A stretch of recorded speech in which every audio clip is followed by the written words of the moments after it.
He called her useless in front of a room full of people, certain she'd never stand on her own. But when a letter from a law firm arrived, everything changed. What her late aunt left her wasn't just money. It was power, history, and the keys to a fortune worth more than his entire empire.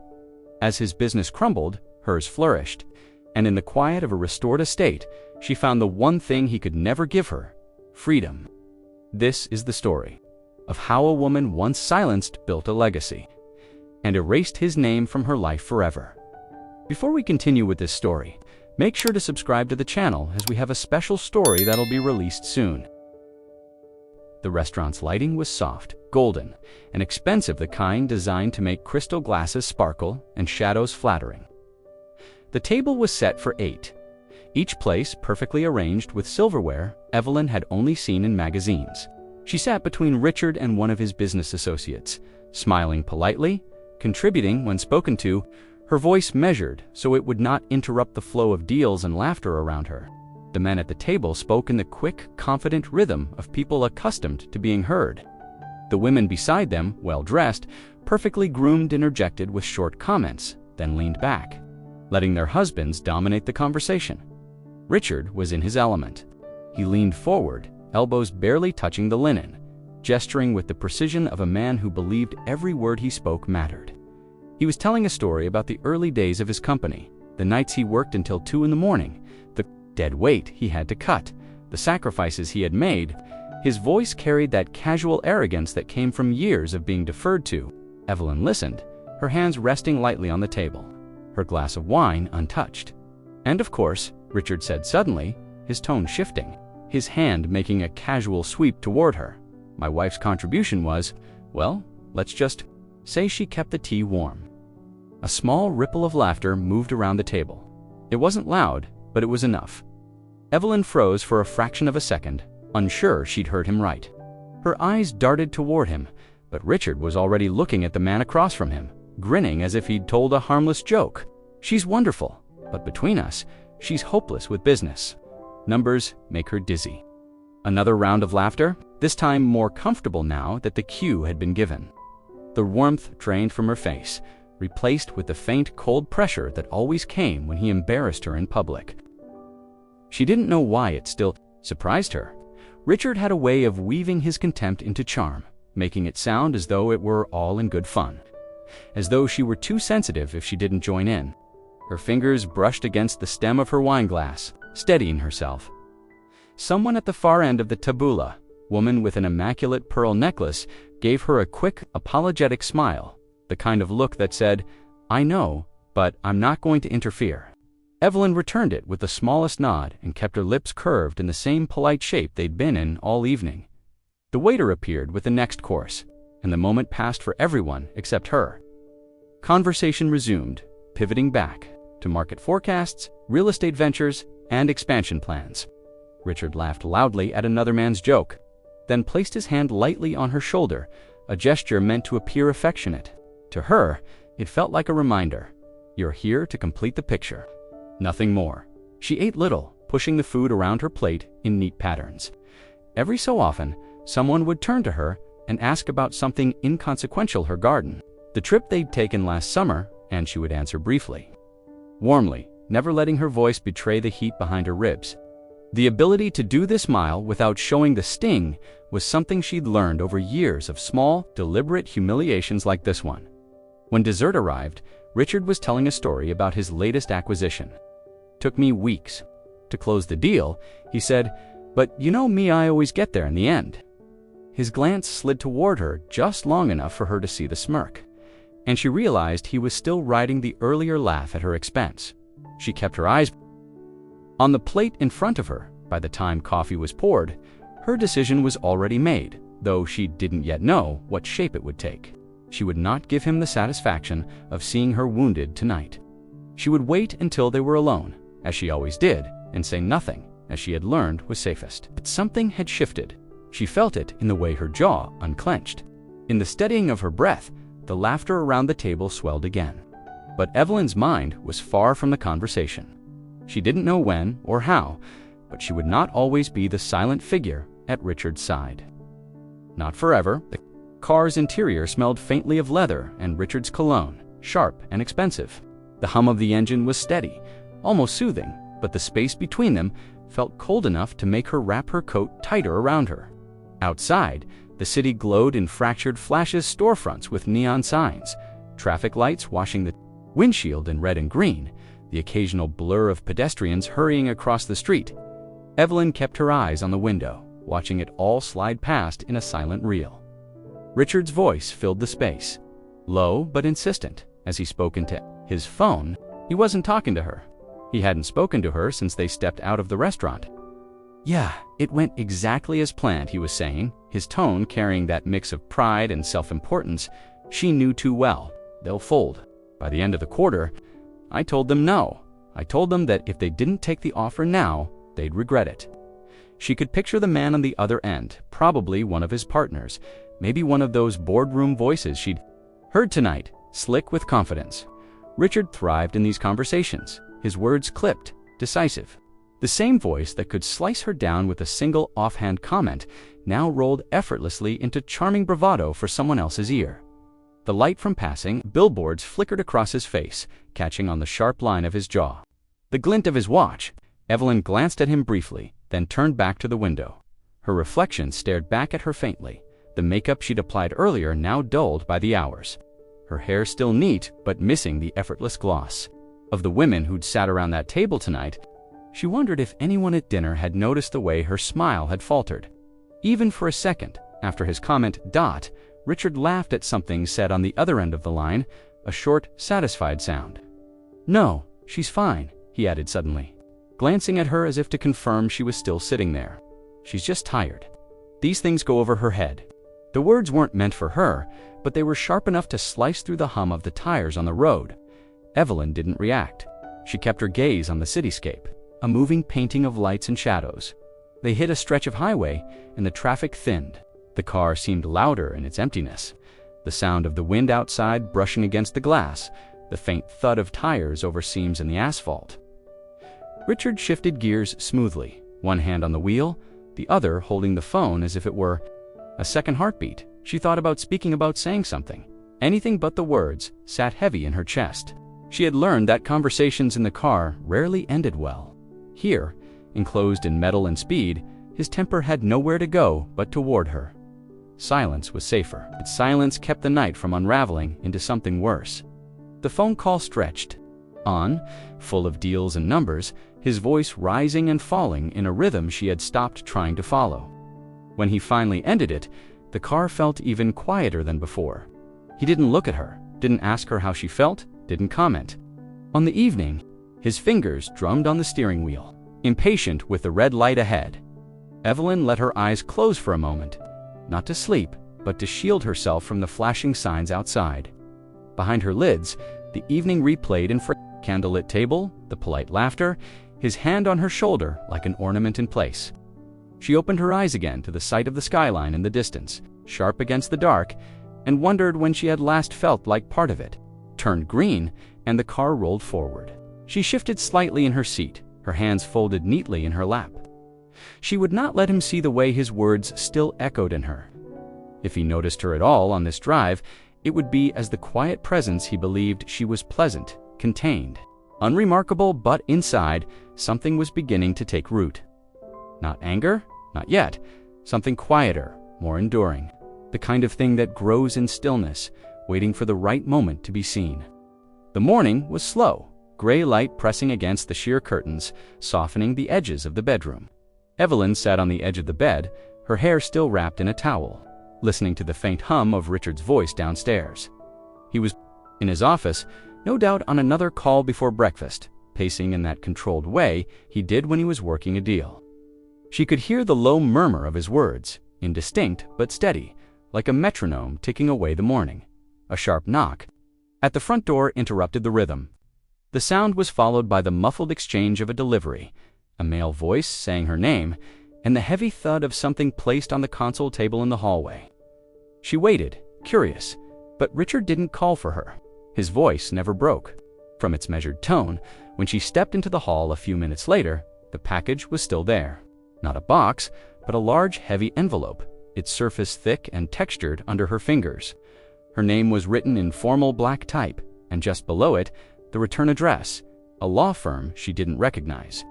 The name was old-fashioned, a string of 3 surnames connected by ampersands, printed in small gold letters on the corner. She turned it over in her hands, listening for the rustle of paper inside. There was weight to it, more than just document something flat and solid pressed against one side. Her first instinct was to open it immediately, but she hesitated. Richard would want to know, and once he knew, it wouldn't be hers anymore. He had a way of claiming anything that crossed their threshold, as if her possessions were only on loan to her until he decided what should be done with them. She glanced toward his office door. It was still closed, his voice steady, low, and occupied. She could almost see him there without looking, hand on his desk, eyes narrowed at a spreadsheet, phone pressed to his ear. She stepped quietly back into their bedroom. The envelope pressed to her chest like it might betray her. If she wasn't careful, the nightstand drawer slid open with the soft scrape of wood on wood. Inside, between a stack of old paperbacks and a small tin of sewing needles, she laid the envelope flat. She placed a scarf over it, the silk falling into folds that made it look like it had been there for weeks. Her fingers lingered for a moment, pressing against the hidden shape before she slid the drawer closed. She sat on the bed again, listening. Richard's voice continued in its unbroken cadence. Whatever was inside that envelope could wait, she told herself, but the words didn't ring true. It was not curiosity alone that kept her from tearing it open. It was the need to claim this one thing, this unexpected arrival, as hers alone, at least for now. She tried to distract herself, drying her hair, applying makeup with practiced precision. Her hands moved automatically, her mind replaying the way her name had looked printed. In clean black letters, the weight of the paper, the unfamiliar law firm. No friends or family had mentioned legal matters to her, and there was no reason for a firm to contact her without Richard's knowledge, lest it was something from before him, from a part of her life he had no control over. The thought sent a small, warm pulse through her. There was a time before him, though it sometimes felt like a faded photograph tucked in the back of a drawer. A time when she made choices without approval, when she answered only to herself. Downstairs, the sound of Richard's voice finally stopped. A moment later, the office door clicked open, and she heard his footsteps crossing the polished wood floor. She smoothed the bedspread and moved toward the bathroom, making it look as if she had been busy all along. The envelope in the nightstand felt like a stone in the room, heavy and present, even though it was hidden. Whatever it was, she knew she wouldn't tell him, not yet. Some things were better kept in silence until the right moment arrived. The next morning, Evelyn dressed with more care than usual, though she told herself it was only out of habit. A fitted navy dress, low heels, her hair brushed into a smooth knot. She left the house without mentioning it to Richard, timing her steps so she could slip out while he was still on a conference call in his office. The air outside was crisp, carrying the faint smell of rain, the kind that hinted at a downpour later in the day. The law firm's address was in the older part of the city, where the streets narrowed and the buildings still bore carved stone facades. She found herself standing in front of a tall, slate-gray building with brass lettering above the door. Hargrove, Linton, and Shaw. The name matched the envelope exactly. Inside, the air was warm and faintly scented with polished wood and old paper. A receptionist with a calm, measured voice took her coat and led her to a small waiting area lined with bookshelves. She sat in a high-backed leather chair, running her fingers over the smooth armrests, eyes wandering over the titles that filled the shelves' thick volumes of law, property, and estates. A grandfather clock ticked in the corner, each sound stretching the moment. She felt like a schoolgirl waiting outside the headmaster's office. Though she had done nothing wrong, when the door to the inner office opened, a man in his 60s stepped out. He was tall, lean, with silver hair, and a suit tailored so precisely it seemed part of him. "Mrs. Grant?" he asked, his voice low but clear. She rose, smoothing the front of her dress, and followed him into a room that smelled faintly of tobacco and old varnish. The office was orderly, almost austere. Sunlight filtered through half-closed blinds, casting narrow stripes across the desk where a neat stack of papers waited. He gestured for her to sit, then settled into the chair opposite. "My name is Edward Hargrove," he said. "I was your Aunt Margaret's attorney for many years." Evelyn felt her brow crease slightly. Aunt Margaret. She hadn't heard the name spoken aloud in decades. "I didn't know she was still alive," Evelyn admitted, her voice quieter than she intended. Hargrove gave a faint smile, not unkind. "She was a private woman. Chose to live her later years quietly. Your family's history with her is, I understand, complicated." That was one way to put it. Margaret had disappeared from family gatherings when Evelyn was a child. The grown-ups whispered about differences and poor decisions, but no one ever said what had happened. Evelyn remembered only a tall woman with dark hair who once brought her a doll from Paris, and then nothing. "She named you in her will," Hargrove said, sliding a single sheet of paper toward her. "In fact, she named you as her sole heir." Evelyn stared at the words, trying to reconcile them with her vague, distant memories. "I don't understand." "Why me?" "I can't speak for her reasoning," Hargrove said gently, "but I can tell you what the inheritance includes." He opened a slim folder and began reading. "There is a property in the county of Ashford, a house fully owned, along with the land it sits on, several financial accounts, the details of which are here, and certain personal effects she wished you to have." The word property caught in her mind like a burr. She had never owned anything outright, not without Richard's name beside hers. "How much is it worth?" she asked cautiously. Hargrove hesitated. "That depends. The property has not been appraised in recent years. The accounts are modest by some standards, but significant enough to provide independence should you choose to make use of them. Independence." The words stirred something quiet but undeniable in her. He slid another envelope toward her, smaller than the first, sealed with deep red wax.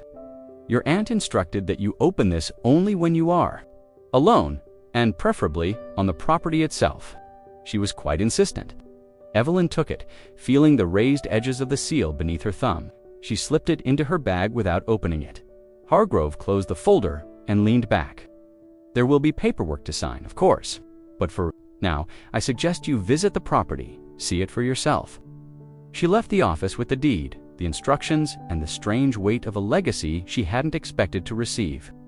The city streets felt different as she walked back to her car, sharper, more present. Somewhere beyond the reach of Richard's voice, a part of her life had been waiting quietly for her to claim it. Richard was in the kitchen when she got home, leaning one elbow on the marble island, a glass of scotch in his hand despite the hour. The light from the pendant lamps gave his suit a muted sheen. He hadn't even loosened his tie. His phone was on the counter, the screen still glowing with messages. He didn't look up until she set her bag down. "I went to a law firm today," she said, her voice steady. She kept her coat on, not sitting, just standing across from him. "They read me a will. My Aunt Margaret passed away. She left me her estate." He blinked once, slowly, before setting the glass down. Aunt Margaret, he said it like the name was a half-forgotten joke. The one who disappeared 20 years ago. "That lunatic?" "She wasn't a lunatic," Evelyn said quietly. "She left me a property. And other things." Richard let out a short, humorless laugh. "A property, out in the sticks, I'm sure. Probably falling apart, worth less than the land taxes. And other things, what, a box of costume? Jewelry? Maybe some old china?" He reached for his glass again, swirling the amber liquid before taking a slow sip. "I haven't seen it yet," she said, her fingers resting lightly on the edge of the counter. "The lawyer suggested I go there. She wanted me to have it, and I suggest you sign whatever they put in front of you and be done with it." He spoke as if he were offering sensible advice to someone too inexperienced to know better. These old family bequests are nothing but trouble. Legal fees, repairs, all for something you can't use. "It might be worth something," she said. He gave her a look over the rim of his glass, the kind that carried a subtle edge of mockery. "Evelyn, you wouldn't know what to do with it, even if it was. You're not exactly in your element with property management, are you?" The words landed like stones, each one familiar. She had heard this tone countless times, soft enough to pass as casual, sharp enough to leave a mark. She let the silence stretch, not trusting her voice to keep from showing the heat in her chest. Richard set his drink down with a faint clink. "If it makes you feel better, we can have someone appraise it, sell it, and put whatever pennies it's worth into something useful. But don't waste time thinking this is some kind of windfall. These things never are." She nodded once, as though considering his suggestion. Inside the envelope with the wax seal burned in her memory, she had not told him about it, or about the lawyer's instruction to open it, only alone. That part she would keep to herself. He had already shifted back into his own concerns, picking up his phone, tapping through emails. "Anyway," he said without looking up, "I've got a dinner with clients tomorrow. You'll come, of course. And try not to let them rope you into small talk about old houses. It's not a good look." She stood there a moment longer, the hum of the refrigerator filling the space between them. "I'll be there," she said finally. When she left the kitchen, she walked upstairs without glancing back. In the bedroom, she opened the nightstand drawer and touched the hidden envelope, feeling the cool press of the wax seal beneath her fingertips. Richard's words still hung in the air downstairs, but here, in the quiet, they didn't have the same weight. Whatever waited inside that property, whatever her aunt had meant for her to find, would be hers to discover without his approval, without his permission. The road out of the city began as a broad stretch of asphalt, lined with warehouses and billboards, but with each passing mile, it narrowed and curved, trading concrete for open fields. Evelyn kept both hands on the steering wheel, the folded directions from the law firm resting on the passenger seat beside her. The lawyer's handwriting was neat, each turn and landmark clearly noted, as if he had written them for someone unaccustomed to finding her own way. The air felt different, here clean a sharper end. The noise of the city had faded into the low hum of the tires on the road. She drove past patches of woodland where the branches arched overhead like interlaced fingers, letting sunlight spill through in narrow, shifting columns. Occasionally, a farmhouse appeared in the distance, set back from the road with wide porches and weathered fences, but they disappeared as quickly as they came. The directions took her off the main road entirely, down a lane so narrow it seemed to belong to another time. The pavement gave way to gravel, the sound changing under the car's wheels, a steady crunch that marked each forward motion. On either side, tall grass bent in the wind, dotted with wildflowers in muted shades of gold and violet. She checked the odometer against the lawyer's notes. 3 more miles. Somewhere beyond the bend in the lane, a shape began to form first, just a dark smudge above the horizon. Then the clear outline of a roofline against the pale sky. The closer she came, the more the details emerged: chimneys, gables, and a high central peak that gave the house an almost watchful presence. At the end of the lane, an iron gate stood half open, its hinges streaked with rust but still holding their weight. The bars were curled into decorative shapes, the kind of craftsmanship that no one paid for anymore. A plaque hung to one side, the name almost worn away: Holliford House. Evelyn slowed, her tires crunching over the scattered gravel as she passed through. The drive leading up to the house was long and lined with overgrown hedges. The estate seemed to open around her with each yard she traveled, revealing more than she expected: fields stretching out behind low stone walls, a small orchard gone wild, and beyond that, a glimmer of water that might have been a pond. When she finally pulled up in front of the house, she sat for a moment without moving. The structure rose 3 stories, built of pale stone darkened in places by years of weather. Tall, narrow windows stared out from beneath steeply pitched roofs, their glass dulled with dust. The front steps were broad and flanked by heavy columns, and though the paint on the door had begun to peel, it still stood solid and imposing. She got out, the air cool against her face, and walked toward the steps. The sound of her shoes on, the stone echoed faintly, and with each step, the quiet of the place settled deeper around her. It was not the silence of emptiness, but of something waiting in her bag. The smaller envelope from the lawyer rested against her wallet. She resisted the urge to take it out now. Whatever it contained, it seemed meant for a moment inside, and she felt no rush to break whatever spell the place held over her. From where she stood, she could see the fields stretching toward the horizon, broken only by the occasional stand of trees. The house was isolated, removed from everything familiar, yet there was an undeniable pull to it. She could not recall ever being here, but something about the curve of the roofline, the shadowed windows, felt like a memory she had misplaced. She reached for the heavy brass handle on the front door, then paused, her hand hovering. This was the threshold her aunt had meant her to cross. Whatever waited beyond, it had been kept from her until now. The gravel drive lay silent behind her, the air unmoving, as if the estate itself was holding its breath for her next step. The door opened before Evelyn could knock. It moved slowly, as if the hinges hadn't felt air in a long time, revealing a woman standing in the dim light of the entryway. She was small in stature, but carried herself with a quiet firmness, her posture straight despite the years etched into her face. Her hair was pulled back into a low knot streaked with white, and her eyes sharp and gray-studied Evelyn with a mix of curiosity and caution. "You must be Mrs. Grant," the woman said, her voice low, each word deliberate. "Come in. Best not to stand on the steps too long." Evelyn stepped over the threshold, the heavy door closing behind her with a sound that seemed to echo through the vast front hall. The air inside was cooler than she expected, carrying the faint scent of wood, polish, and something older, almost metallic. The woman kept her hands clasped in front of her. "I'm Mrs. Cole. I looked after your Aunt Margaret for many years." She paused, as if weighing her next words. "She asked me to be here when you came." Evelyn took in the space around her. The floor was polished stone, its surface reflecting the light that filtered through tall, narrow windows.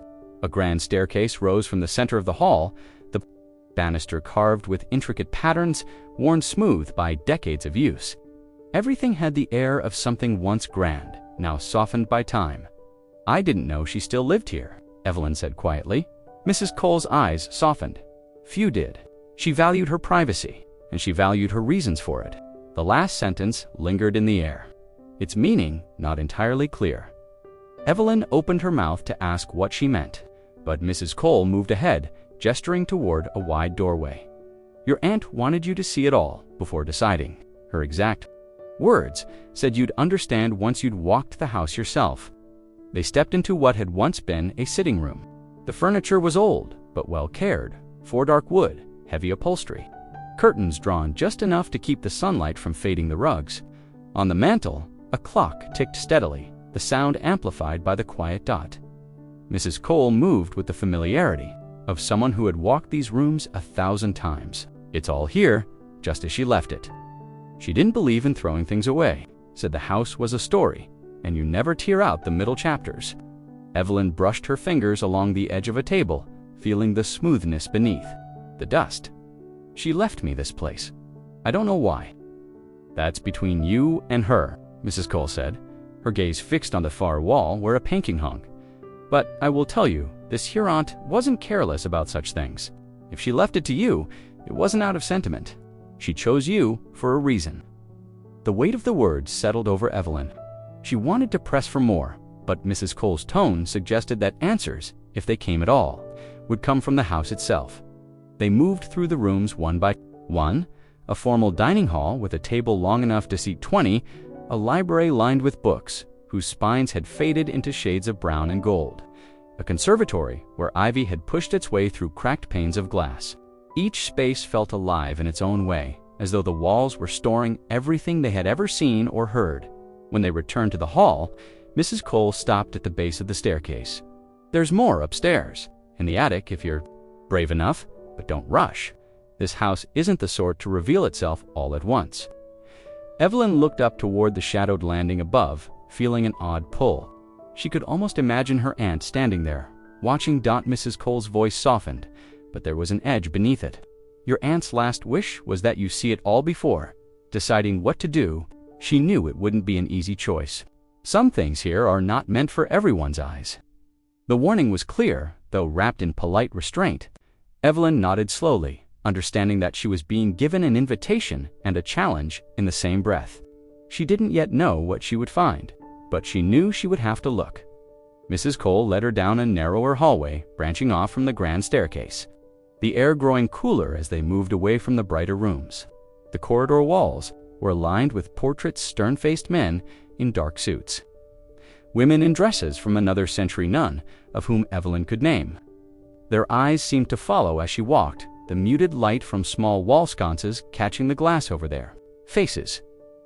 They stopped at a door near the end of the hall. The wood was darker here, polished but worn in places, the brass handle dulled by time. Mrs. Cole hesitated before turning it. "Your aunt spent most of her time in here," she said quietly. Toward the end, it was the only room she still kept in order. The door opened with a muted creak, revealing a space that felt suspended in another era.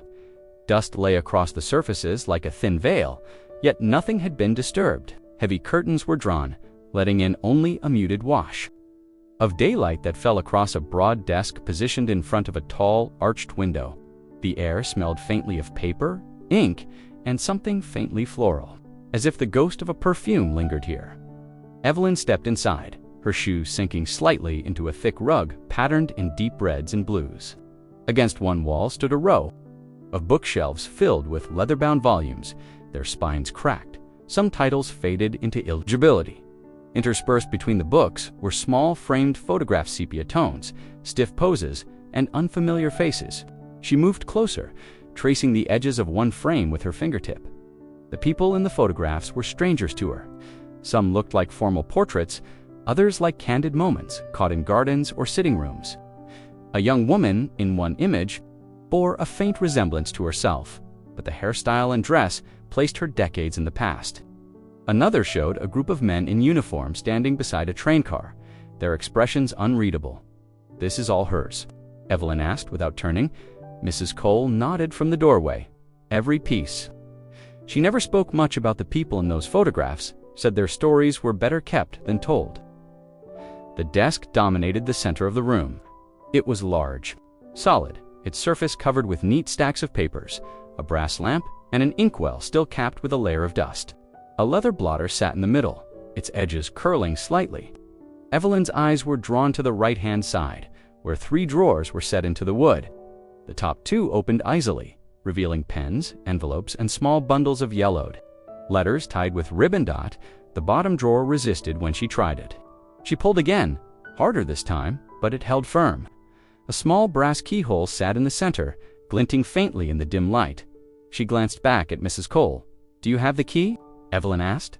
Mrs. Cole shook her head slowly. "If she wanted you to open it, she would have left the key in plain sight. Your aunt had a way of making people work for what she thought mattered." Evelyn crouched beside the drawer, running her fingers along the edges, as if she might find some hidden release. The wood was smooth and cool under her touch. Whatever was inside had been deliberately locked away, and the act of doing so made it seem more important than anything else in the room. She stood and looked around again, letting her gaze travel over the books, the photographs, the papers on the desk. The room felt watchful, as if it had been waiting for her arrival. Mrs. Cole's voice broke the quiet. She spent her last days in here, said it was the only place she could think clearly. "If there's something in this house you're meant to find, this room will point you to it." Evelyn let her hand rest briefly on the locked drawer. She didn't know what was inside, but she felt certain it was connected to the reason her aunt had left the estate to her alone. Evelyn lingered in the study after Mrs. Cole excused herself, the door closing with a muted click that left her in near silence. Dust motes floated in the dim light filtering through the curtains, drifting lazily in the still air. She moved slowly, as though any quick motion might disturb the strange equilibrium of the room. Her eyes returned to the locked bottom drawer, the small keyhole glinting faintly, as if daring her to try again. She turned toward the bookshelves, scanning them with fresh attention. The rows were orderly but not uniform, some books stacked horizontally, others pressed upright in tidy lines. Here and there, objects broke the pattern. A porcelain figurine, a brass letter opener, more of those sepia photographs in small frames. Her fingers brushed over the spines. The leather cracked in places, the titles stamped in fading gold. Tilted her head, noting how some books sat flush against the shelf, while others jutted forward ever so slightly. One in particular caught her eye not because of its title, which was barely legible, but because it seemed a fraction thicker than the others in its row. Its spine oddly stiff under her touch. Evelyn slid it out. It was heavier than she expected. The cover bore no title, only a faint embossed pattern worn nearly smooth. She turned it over in her hands, feeling the faint give of the binding.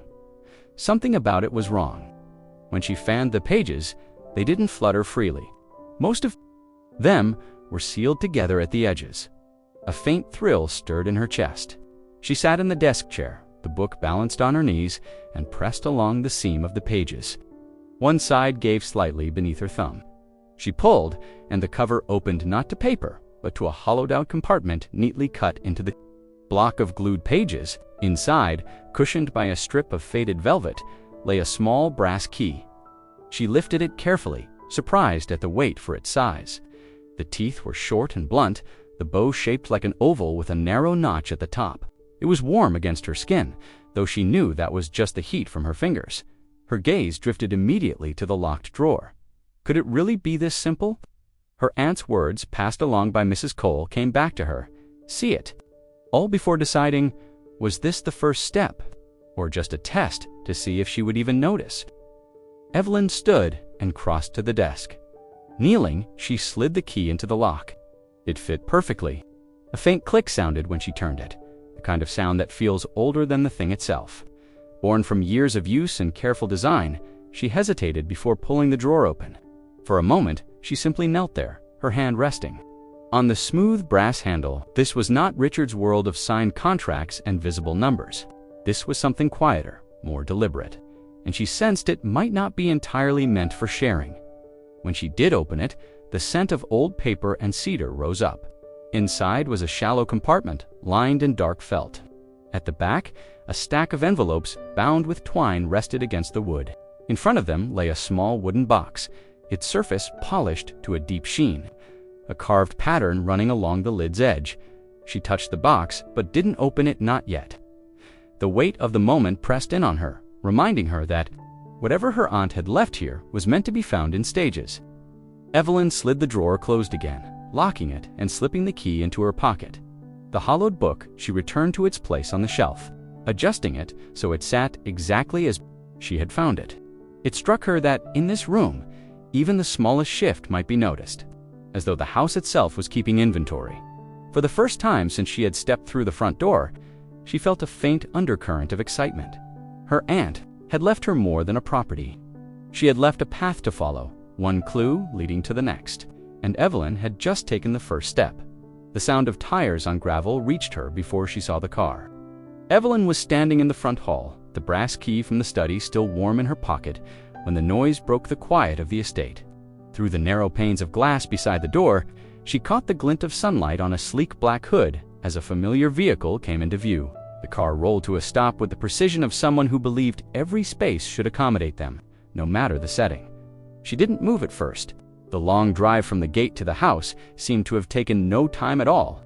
Of her wished, it had been longer, enough to think about what she might say. The engine cut off, the driver's door opened, and Richard stepped out. He wore the kind of suit that seemed out of place here, a dark tailored cut that belonged to a city boardroom, not a countryside estate. He didn't bother with a smile when he saw her through the glass. Instead, he adjusted his cufflinks and strode toward the steps, his polished shoes making the slightest crunch on the gravel. Evelyn opened the door before he could knock, the weight of the hinges pulling against her hand. "You didn't tell me you were coming," she said, her voice even. "I didn't think I needed an invitation," he replied, brushing past her into the hall without waiting. His eyes moved over the space with quick, assessing sweeps, as though he were already calculating the value of the moldings, the floor, the light fixtures. He stopped in the center of the hall, his hands on his hips. "So this is it, the big inheritance." The tone was faintly mocking, but his gaze lingered longer than she expected on the staircase, the high ceilings, the quiet weight of the place. Evelyn closed the door and leaned against it, watching him take in the details. "I came to see it for myself," she said, "and I came to help you make some decisions before you get in over your head." He turned, eyes narrowing slightly. "Places like this eat money. Roof repairs, electrical, plumbing, God knows what. Else, better to get an appraisal and list it while the market's good." She walked past him toward the sitting room, letting her hand drift along the smooth wood of the banister. "That's not why I'm here." Richard followed his footsteps steady behind her. "You think this is some kind of sentimental gift from a relative you barely knew? This is a liability wrapped in stone walls. I've dealt with properties like this. You don't win by holding on to them, you win by knowing when to cash out." She stopped in the doorway of the sitting room and turned to face him. "And I suppose you're the one who should decide when that is." He smiled. There was no warmth in it. "I'm the one who knows how to navigate these things. You've never managed property. You've never dealt with maintenance budgets, contractors, legal paperwork. I've never been given the chance," she said quietly, cutting him off. Something flickered in his expression, but it passed quickly, replaced by that familiar blend of confidence and condescension. "I'm just saying we should handle this smartly. You let me take the lead. We'll be out of here with a profit in a month. You try to manage it yourself, and you'll be buried under expenses before winter." She held his gaze for a long moment, letting the silence stretch until he finally shifted his weight. "I'll think about it," she said.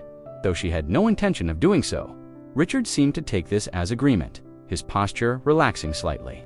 "Good. In the meantime, let me take a look around, see what we're dealing with." He started toward the study without asking, moving with the casual authority of someone who assumed the right to enter any room. Evelyn stayed where she was, listening to his footsteps fade down the hall. The brass key in her pocket felt heavier. Now, its presence a reminder that some important things, were still hers alone. He could walk through every room in this house and still not see what she had already begun to uncover. She let out a slow breath and followed at a distance, her mind already working on how to keep it that way.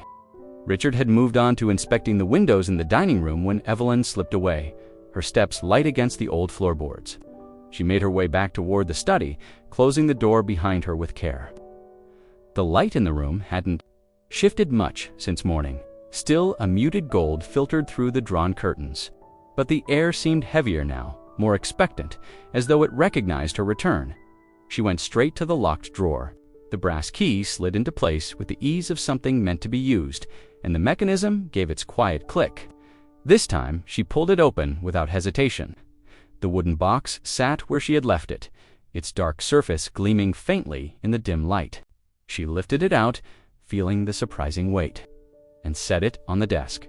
The lid opened on silent hinges, revealing a single envelope resting on a bed of deep green velvet. The paper was thick, the kind that bore a faint texture when her fingertips brushed over it across the front. In handwriting she didn't recognize but immediately knew to be her aunt's was her name, Evelyn. The ink was dark, the strokes deliberate, as though each letter had been considered before being committed to the page. For a moment she only held it, feeling the edges, noting the seal of red wax pressed flat with an unfamiliar emblem ring of leaves surrounding a small key. She broke the seal carefully, lifting the flap so as not to tear the paper more than necessary. Inside was a folded sheet, and when she opened it, the faint scent of lavender rose from the page, carried across decades. The letter was short, but each line seemed to carry more weight than its words alone. "My dear Evelyn, if you are reading this, then the house has passed to you as I intended. There will be those who tell you it is a burden. Perhaps they believe it. Perhaps they hope you will believe it too. You must not. This place holds more than its walls, more than its rooms. It holds a truth that has been hidden because some would rather it remain buried. Preserving it is not easy. It will require patience, discretion, and the ability to see past what is shown to you. You will find pieces scattered throughout the house. Each will seem incomplete until you understand how they fit together. Do not rush. The truth is not for those who demand it quickly. There will be people who seek to convince you that none of it matters. They may smile while they do it. Remember that their interest is not in protecting you, but in protecting themselves. If you choose to see this through, you will understand why I chose you. If you do not, the house will be just another pile of stone in the countryside. Its guards will vanish. Trust your own eyes." Margaret Evelyn read it twice, her fingers smoothing the creases, as though doing so would somehow make the meaning clearer, preserving the truth. The phrase echoed in her mind, each repetition heavier than the last. She didn't know what truth her aunt meant or what pieces she was supposed to find, but she felt the pull of it nonetheless, something deliberate, something worth hiding. She slipped the letter back into its envelope, careful to keep it exactly as she had found it, and placed it in her bag. The sound of footsteps in the hall made her glance toward the door. Richard's voice carried faintly, closer now, his tone impatient. Closing the drawer and locking it again, she returned the key to her pocket. Her fingers brushed against it as if to reassure herself it was still there. Whatever her aunt had meant by those words, she knew instinctively that Richard could not see the letter, not yet. Perhaps not ever. She straightened the items on the desk, erasing any trace of her search, and opened the door to greet him with the same calm expression. She always wore. The truth, whatever it was, would be hers to protect. Richard had been called outside by Mrs. Cole to look at the stonework near the gaita. Diversion, Evelyn suspected, was deliberate, leaving her alone once more in the study. The moment the sound of their voices faded, she turned back to the desk. The letter from her aunt was already tucked safely in her bag. But there was still more in that bottom drawer, and she could feel it waiting for her. She unlocked it again, the brass key. Turning with its familiar, satisfying click, the wooden box was gone, leaving the rest of the drawer's contents visible. Toward the back, lying flat against the felt lining, was a thick, leather-bound book. Its cover was worn to a deep brown, the edges frayed, the corners softened by time. When she lifted it out, she was surprised at its weight. The leather was smooth in some places, cracked in others, as though it had been handled. Almost daily at one point in its life, she set it on the desk and opened it to the first page. The handwriting inside was precise, measured columns of names, dates and figures that stretched down each page in ink that shifted from black to brown as the decades passed. Some entries were so old the numbers were written in a style she recognized from photographs of Victorian ledgers. The earliest date she saw was from 1924. The transactions in those early years were small, but steady payments made to individuals, some of them marked with only initials, others with full names she didn't recognize. Beside many of the names were brief notes in the margin, written in a shorthand she couldn't immediately decipher. She turned the pages slowly, watching the years move forward. The figures grew larger. By the 1940s, the transactions involved sums that would have been significant even today. There were references to land purchases, company shares, and what appeared to be loan agreements. But instead of bank names or corporate signatures, everything seemed to pass through a network of individuals. It wasn't until she reached the 1960s entries that a few surnames began to look familiar ones. She had heard her parents mention in hushed conversations years ago. Men and women who had been part of the family's orbit but rarely appeared at gatherings. She traced a finger over one name in particular, paired with an amount so large it made her paws dot in the back of the ledger. The handwriting changed. These pages were in her Aunt Margaret's hands, slightly slanted, deliberate, with the same steady pressure she had seen on the envelope addressed to her. The dates here were recent, some from only a few years ago. The transactions were fewer, but the amounts had grown enormous. And unlike the earlier entries, these pages sometimes carried full sentences in the margins. One note read, "Payment for silence keep, separate from main account." Another, written beside a name she didn't know, simply said, "Knows too much. Void direct contact." Evelyn sat back in the chair, staring at the page. This wasn't simply a record of financial dealings. It was a map of connections, obligations, and secrets spanning nearly a century. The careful order of the entries suggested her aunt had maintained the same system as whoever began it decades before. Preserving it without alteration, she flipped forward again, finding a page marked by a small scrap of paper tucked between the leaves. On it, in her aunt's handwriting, were the words, "3 pieces. Ledger is 1. Others will guide you." The words sent a ripple of cold through her. She glanced at the door, listening for any sign of footsteps. The study was still quiet, the muffled sounds of Richard's voice carrying faintly from outside. She slid the paper back into place and closed the ledger, the leather cover pressing shut with a soft thud. Whatever this was, it was bigger than an inheritance. It was a history her aunt had decided she must see one hidden behind the facade of an old estate, recorded not in stories, but in transactions and names that might still matter to someone who might not want it preserved. The ledger to the drawer, locking it once more, and slipped the key back into her pocket. The sound of the front door opening reached her then, followed by Richard's steps. She straightened, her expression calm, though her mind was still turning over what she had seen. The ledger's weight lingered in her hands even after it was gone, as if it had transferred something to her, a responsibility she had not agreed to, but now could not refuse. Its brick facade was weathered but sturdy, the kind of building that seemed to have been there for as long as the town itself. The sign above, the weight of the folded scrap of paper from the ledger pressing faintly against her palm inside her coat pocket. Her aunt's handwriting on that page had listed 3 addresses, one of them circled. Beside it was a note in smaller script, "Ask for Mr. Latham." Inside, the air was cooler, carrying the faint scent of old paper and polished wood. A single ceiling fan turned lazily above the lobby, and sunlight slanted through tall windows, catching the dust in thin beams. There were only 2 teller stations, one of them unoccupied.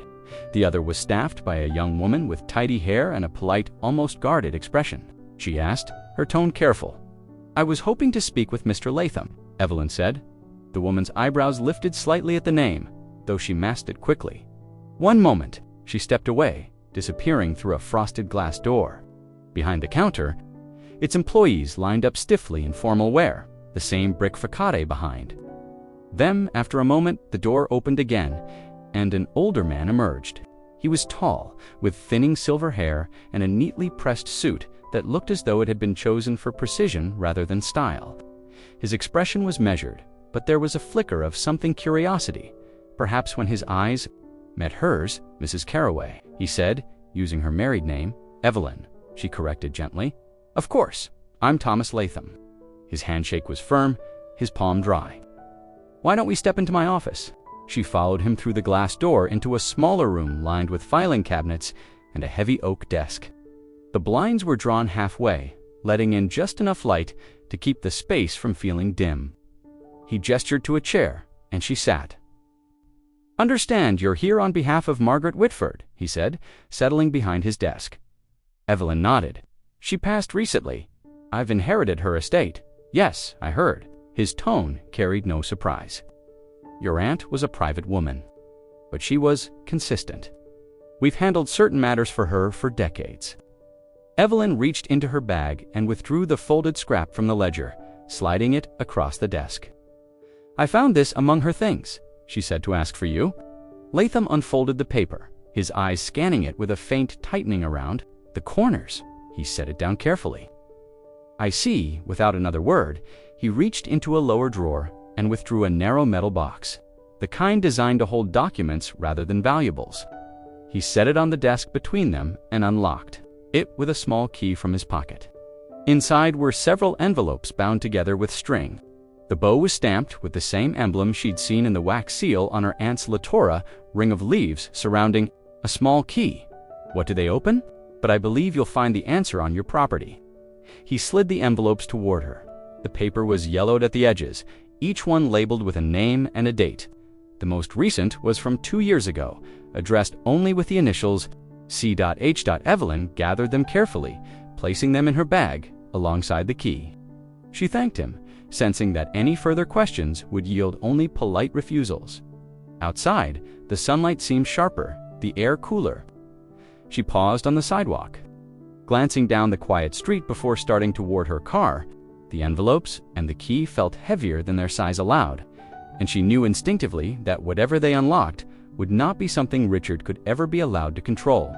The bank door closed behind her, and she had the distinct sense that, with each step, she was walking deeper into her aunt's world, a place where every name, every figure, and every key mattered.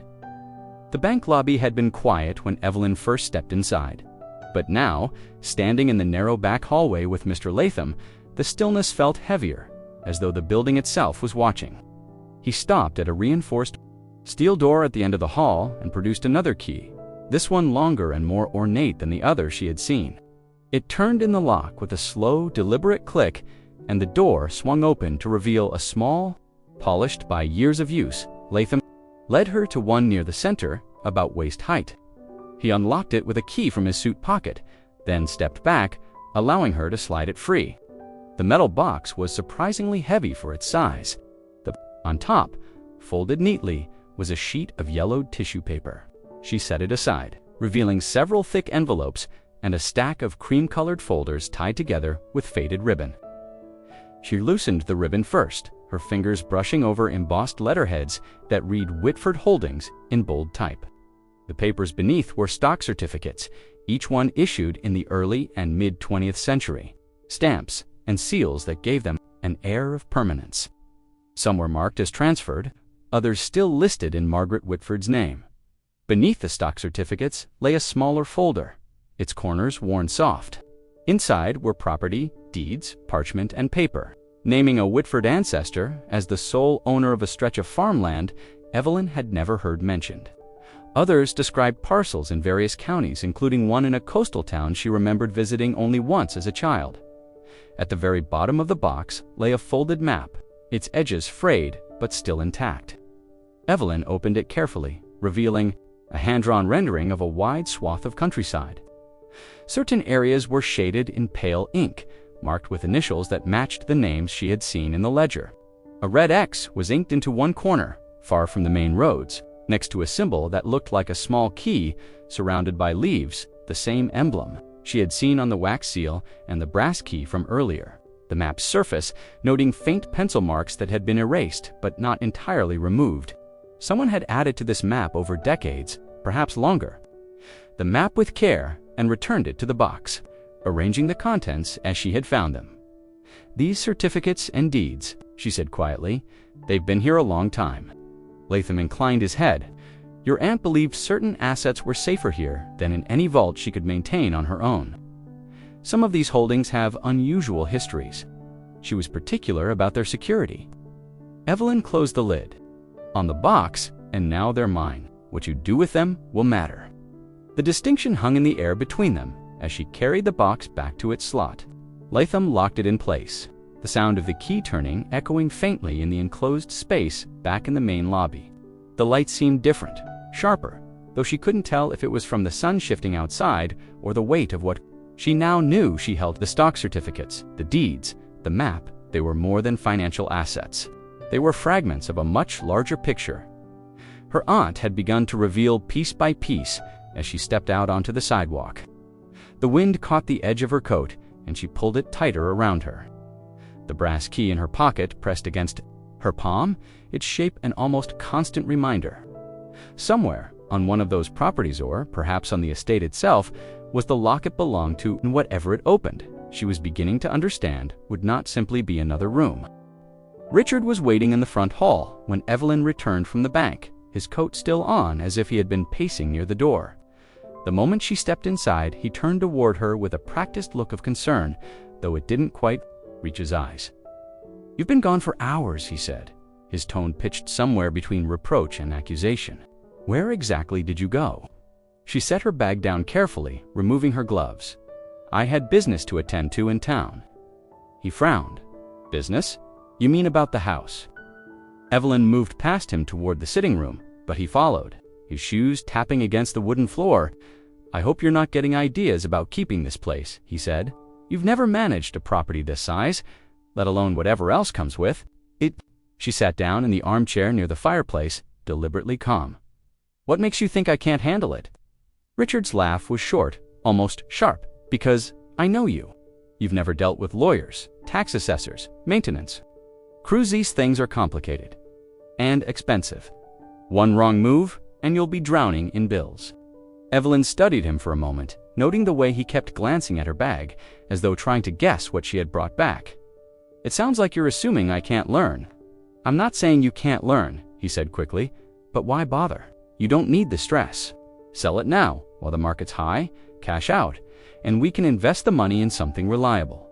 I can handle the details. You'll come out ahead without lifting a finger." She leaned back in her chair, her fingers resting lightly on the armrest. "And by we, you mean you." He didn't deny it. "Why add this to your plate? It's not like you have some deep connection to the place. It's just a house, old walls and land that needs too much work. Whatever sentimental value you think it has, it's not worth the headaches that come with it." Her mind flicked back to the ledger, the envelopes from the bank, the property, deeds, and the map with its cryptic markings. She wondered what Richard would do if he knew about any of it. No, she didn't have a sentimental connection to the estate, but she was beginning to understand that its worth had nothing to do with nostalgia. Selling it now would be premature, she said. Richard's jaw tightened. Premature. "Evelyn, every month you hold on to this place, you'll be bleeding money. And for what? So you can wander around in dusty rooms playing detective with your aunt's old things." She held his gaze, unflinching. "I want to see what's here. Before I make any decisions. Impressionable. People tell you stories, and you start believing there's more to them than there is. I've seen it before. Don't let this place turn into one of those situations. You'll lose sight of what's practical." Evelyn's lips curved into the faintest trace of a smile, though it didn't reach her eyes. Maybe practicality isn't the only thing that matters. For a moment, neither of them spoke. The only sound was the faint ticking of the mantel clock. Then Richard straightened, his voice brisk again. "Think about it, Evelyn. I'll give you a few days, but the sooner you decide, the better. The longer you hold on, the harder it will be to sell without losing money." He turned and walked toward the door, leaving her alone in the room. She listened to his footsteps fade, her expression unchanged. The truth was, she had already made her decision not about whether to sell, but about how much she would let him know. Whatever he thought of her capabilities, Richard was wrong about one thing. She was not going to be rushed, not by him, and not by anyone who wanted this estate for reasons they refused to say aloud. The pieces her aunt had left were coming together, and Evelyn intended to see where they led before letting anyone put a price tag on them. The call came just after breakfast, while Evelyn was still in the kitchen, rinsing the last of the coffee. From her cup, she dried her hands and answered, her voice steady, double quotes, "Mrs. Carroway." "This is Daniel Brooks, from Whitmore and Lane." The man on the other end said, his tone formal but not unkind. She remembered his face from the will reading a man in his late 40s, with careful diction and a manner that suggested he was used to delivering news of great consequence. "I hope I'm not calling it a bad time," he continued. "At all," Evelyn said, though her mind immediately began to sift through possibilities.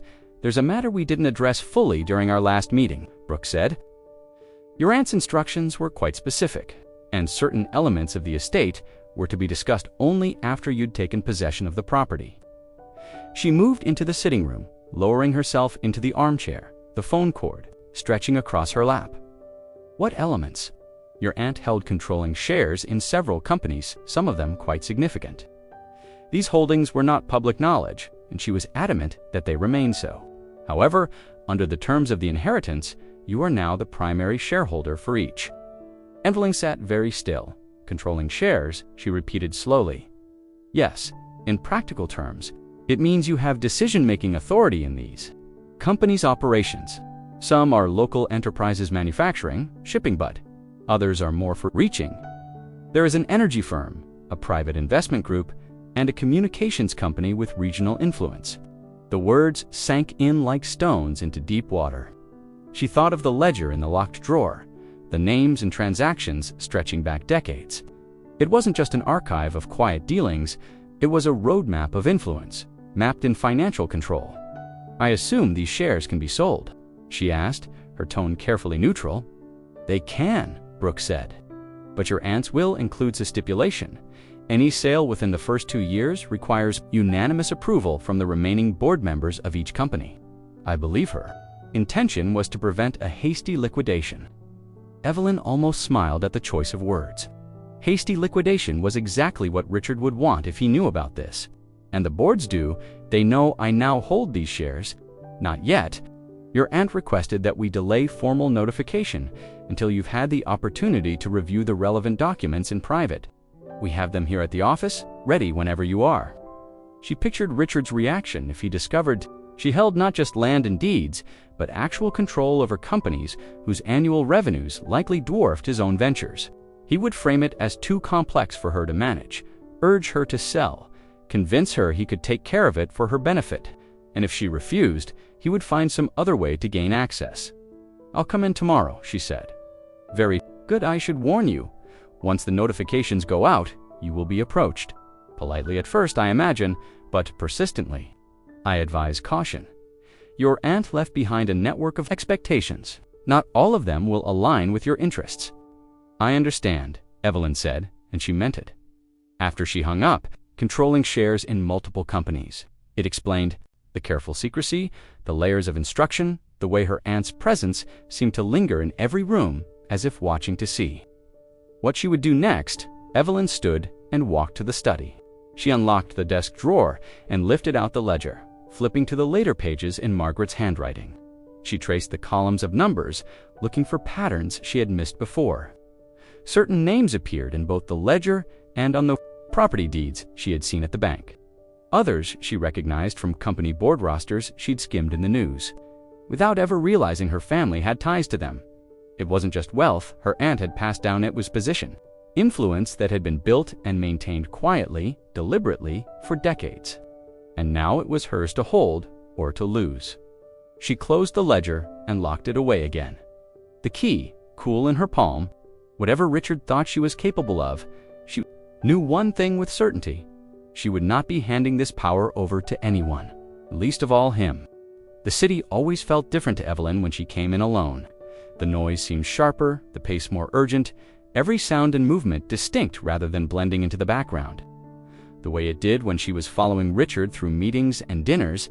This time, she had come for a meeting arranged by Daniel Brooks. One of the companies her aunt had left her shares in had requested a face-to-face introduction. The building was a tall, steel and glass structure in the financial district, its entrance flanked by revolving doors that led into a marble-floored lobby. Evelyn arrived a few minutes early, the driver dropping her at the curb. Richard had insisted on coming with her, claiming it was for support, but she suspected it was to observe. He hadn't asked much about the purpose of the meeting, but she'd noticed how closely he'd been watching her since the phone call from the law firm. A receptionist guided them to a private elevator using a security key to access the upper floors. The conference room was all clean lines and panoramic windows, the city spread out in a haze of light and movement below. Evelyn had been expecting to meet an assistant or mid-level manager, but the man who walked in introduced himself as Charles Vance, Chief Operating Officer, Mrs. Whitford Carraway. He said with a warm smile, using both names deliberately, "It's an honor to finally meet you." He shook her hand firmly, his eyes steady on hers, and then gestured for her to sit. "Your aunt spoke highly of you. She was a remarkable woman, and we considered her a cornerstone of this company's stability." Evelyn inclined her head politely, unsure whether the compliment was genuine or simply good corporate manners. She felt Richard's presence beside her, quiet but observant. Vance continued, "As you may know, your position now carries considerable weight in our decision-making. We wanted to welcome you personally and assure you that we value your voice. On the board, if you have any questions about current operations or our strategic direction, I'll be happy to address them." It was the tone that caught Evelyn's attention, not condescending, not overly cautious, but respectful in a way she hadn't often experienced in Richard's world. She could feel his eyes on her as Vance explained quarterly projections, market expansions, and voting rights tied to her shares. The language was technical, but Evelyn listened closely, making notes when necessary, asking one or two questions that seemed to please Vance. At one point, Richard leaned forward slightly. "I've handled similar matters before," he said. "Smoothly, if it's easier. You can copy me on any board communications." Vance glanced at him briefly, then back at Evelyn. "I appreciate the offer, but all official correspondence will be sent directly to Mrs. Whitford Carraway. She is the shareholder of record."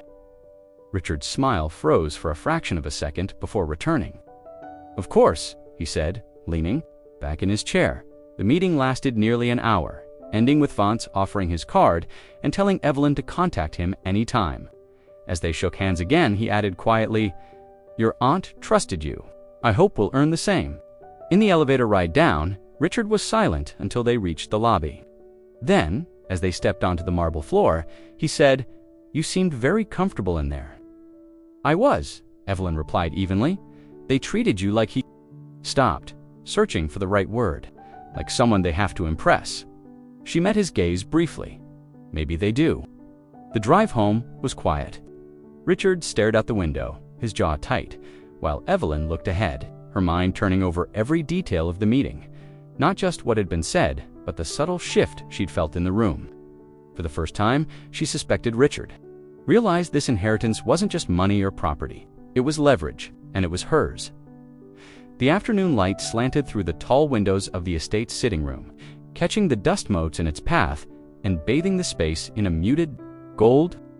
Evelyn had been going through a box of her aunt's papers when Mrs. Cole appeared in the doorway. Wiping her hands on a faded apron, there was a hesitation in her manner, the kind that suggested she had been thinking about something for a long time and had finally decided to speak. "Do you have a moment, Mrs. Carraway?" she asked quietly. Evelyn nodded, setting the papers aside. "Of course, sit down." The older woman crossed the room and perched on the edge of the armchair opposite.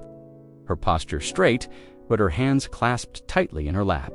"There's something I think you ought to know about your aunt," she began, "about why she lived here, away from the rest of the family." Evelyn leaned forward slightly. "Go on." Mrs. Cole's gaze drifted toward the window, as if she could see back through the years. "Your Aunt Margaret wasn't always the quiet, private woman you remember.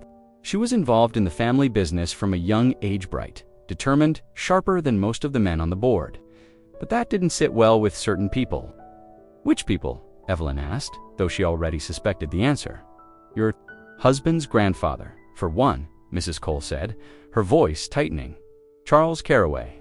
He was head of the board back then, believed the family name should be carried by men, and that women, no matter how capable, were better suited to charity work and hosting dinners." Evelyn could almost hear Richard's voice in that sentiment. "What happened?" Mrs. Cole clasped, her hands more tightly.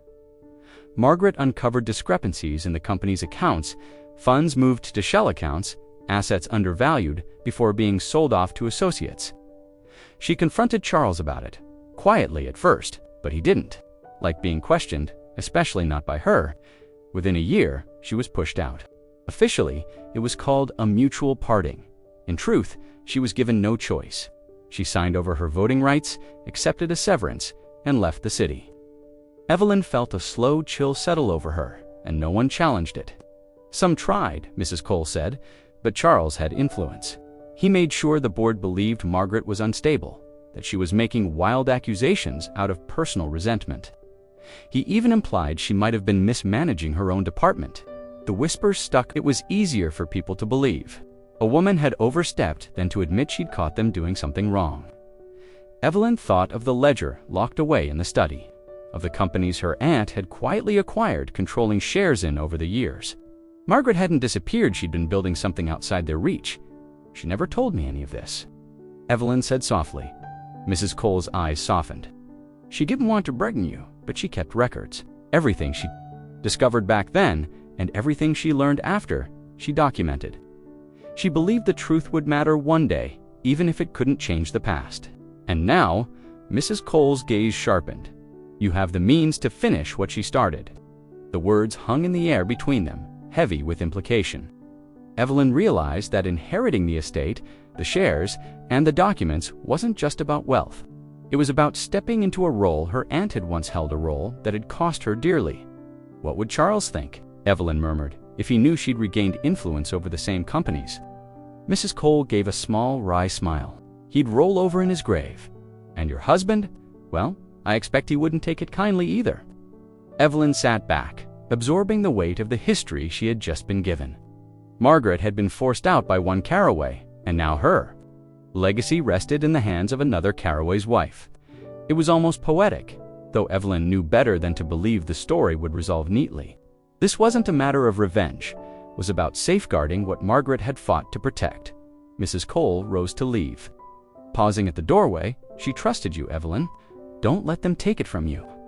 Alone again, Evelyn looked toward the study. Somewhere in those papers were the details of what had happened all those years ago, and the proof Margaret had guarded so carefully.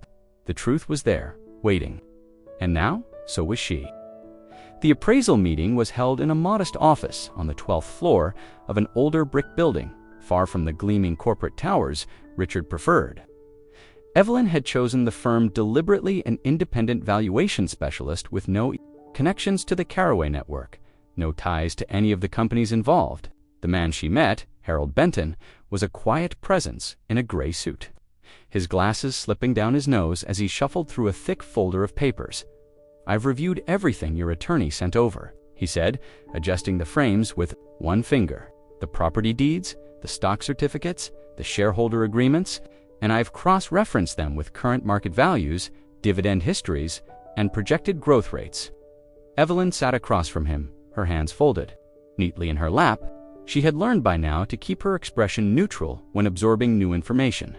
Richard was in the waiting area. She had insisted he'd not be present for the discussion, claiming it would only distract from the technical details. Benton pulled a summary sheet from the folder and slid it across the table toward her. "The aggregate value of your inherited holdings, meaning the controlling shares in each company, the real estate assets, and the residual trust, comes to just over $420 million. Evelyn's gaze lingered on the number. The commas seemed almost unreal, neatly dividing a figure that dwarfed anything she had imagined. That's the conservative estimate, Benton added. If you exercised certain voting powers to influence mergers or strategic partnerships, the value could increase significantly. There's also unreported worth in the historical properties you now own outright. Some of those deeds trace back over a century, and the land alone is appreciating faster than the market average. And in comparison, she began, to your husband's holdings, Benton asked. I didn't do a full audit, of course, but from publicly available records. His business empire, real estate developments, the investment portfolio, and his personal assets would come in closer to $300 million, at a higher value by a margin of roughly $120 million. Evelyn let out a slow breath, the sound quiet but deliberate. So, in practical terms, his empire could be bought outright by mine. Benton offered a faint, knowing smile. If you chose to, yes. But more importantly, the control you hold in those companies gives you leverage that money alone can't buy. Your aunt structured this very carefully. These are not passive investments. They are instruments of influence. She nodded, sliding the paper back toward him. Thank you. I'll need a full written report with documentation for each valuation point. Confidential, of course. Of course, Benton said. I'll have it couriered to your attorney by the end of the week. When she stepped out into the reception area, Richard rose from his chair, his expression expectant. Well, how bad is it? He asked, as if assuming the news had been disappointing. It was informative, she replied evenly, reaching for her coat. We'll review it later. In the elevator ride down, he studied her profile. You're not saying much. There's not much to say yet, she answered, keeping her tone mild. Numbers don't mean anything without context. He seemed satisfied with that, at least outwardly, though she caught the way his jaw shifted his tell when he suspected she was holding something back. By the time they reached the street, he was already talking about other matters, but Evelyn barely heard him. Her mind was still on the valuation, on the stark reality of those numbers. Richard had spent years assuming she was an appendage to his success, someone who benefited from his choices without contributing anything of value. Now, in quiet, incontrovertible fact, she was worth more, not only in assets, but in authority. And the irony was sharper than anything she could have said to him in retaliation. Back at the estate, she went straight to the study and unlocked the drawer containing the ledger. She looked at it differently now, not just as a record of her aunt's persistence, but as the foundation of a power structure she had never realized she could command. Richard would sense it soon enough. Men like him always did when the balance shifted, but for now, she kept the knowledge to herself, knowing that in the silence, her advantage would only grow. It was late in the evening when Richard appeared in the study doorway, his silhouette framed by the dim hall light. Evelyn had been sitting at the desk, sorting through a stack of correspondence from the law firm. The quiet hum of the old desk lamp casting a warm circle of light over her work. She looked up, noting the paper folder in his hand and the overly casual expression on his face. Got a minute? He asked, stepping inside without waiting for an answer. Evelyn leaned back in her chair. What is it? He set the folder down in front of her, sliding it toward her with 2 fingers. Just some paperwork, nothing complicated. I've been meaning to get it sorted so we can avoid any unnecessary delays with all this inheritance. Business. She didn't open it right away. What kind of paperwork? Power of attorney, he said lightly, as if the words were of no consequence. It's standard. With all these assets and companies, things will move faster if I can sign documents on your behalf. Saves you from having to deal with every little thing yourself. Evelyn rested her hands on the closed folder. You mean it would allow you to make decisions for me? Richard gave a small laugh. Technically, yes, but only for efficiency's sake. You'd still be in the loop, of course. I just know how overwhelming all this can be: contracts, shareholder meetings, legal filings. You're not used to it. I am. This way, I can take care of it without you having to get buried in details. She tilted her head, watching him. And if I say no? His smile faltered for a fraction of a second before. Returning? Then you'll spend the next 6 months running back and forth to meetings you don't need to be at, signing documents you don't understand, and stressing yourself over things that could be handled in an hour. Evelyn, I'm trying to help. You know I've always managed these kinds of matters. Evelyn opened the folder slowly, scanning the first page.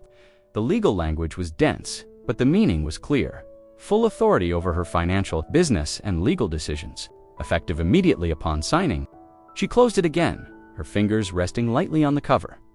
"Why now?" she asked. "What do you mean? You've never asked me to sign anything like this before. Not for our finances, not for your businesses." "Why now?" Richard shifted. His weight, his tone, still careful, because the scale is different. This isn't a household budget or a few investments.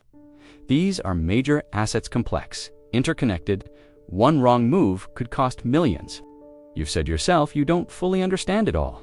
Why not let someone who does handle it? Evelyn regarded him for a long moment. "You want control of the inheritance. I want to protect it," he corrected quickly. "Protect. These companies will expect decisive action, and I can give them that without hesitation. You don't have to be the one in the hot seat. Think of it as insurance." She pushed the folder back across the desk. "I'll think about it." Richard's jaw tightened. "There's nothing to think about. It's a formality." "Then it can wait," she said, her voice calm but final. He hesitated, clearly weighing whether to press the point. Then he reached for the folder, tucking it under his arm. "All right," he said, forcing a smile. "We'll revisit it. Just don't let this become more complicated than it needs to be." After he left, Evelyn sat back in the chair, the quiet of the room pressing in. She had seen the flicker in his expression when she refused the calculation behind his eyes. Whatever urgency was driving him, it wasn't about saving her time. It was about securing his place in a game he was only now realizing she might win. And that knowledge made her more certain than ever that he could not be trusted with a single signature. Richard waited until after dinner to bring it up again. They had eaten in near silence, the only sounds the clink of cutlery and the occasional shift of a chair on the polished floor. When the plates were cleared, he followed her into the sitting room, standing just inside the doorway as she settled into the armchair by the window. The fire was low, its embers glowing faintly, and she suspected he'd chosen this moment because the quiet seemed to invite serious conversations.